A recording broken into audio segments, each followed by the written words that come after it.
Today we conclude our talk with second chair leadership with a principle that brings us back to the first message that started this whole topic.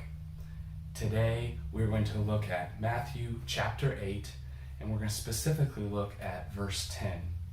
This principle we learned today is the core principle of everything we've talked about, even underneath our first principle of submission. Verse 10 says, "When Jesus heard this, he was amazed and said to those following him, 'Truly I tell you, I have not found anyone in Israel with such great faith.'" Here he's saying that the centurion's faith is a saving faith, and he goes on to compare the centurion with all of Israel, all of the Jews. These Jews had amazing positions, amazing education. They had a great status with the people. And yet Jesus looks past all of that and says, it's not that matters. What matters is this centurion's faith. For us today, the principle is an easy one to remember. It's very basic, but it can be hard to live out in your life. And the principle is this: we are called by God to have faith in our first chair leaders. What does that look like? What it looks like is having confidence and respect for who your first chair is. Give me someone who doesn't respect me, but has great experience in education, I'll be able to do little with them.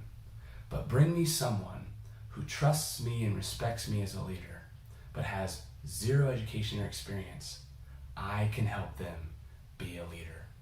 The principle, when played out, shows that it's not about your position or your education or even your experience that matters to a first chair.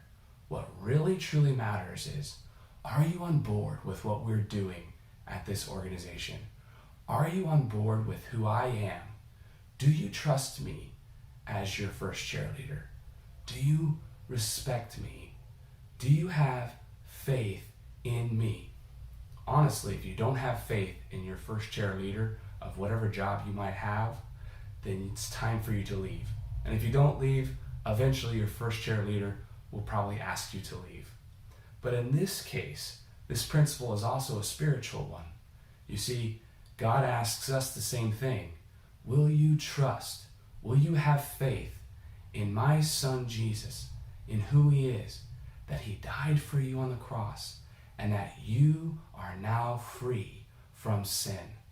It's an easy principle, but you can see that no one would come under submission or have these other things we've talked about if they don't have faith in the first chair leader.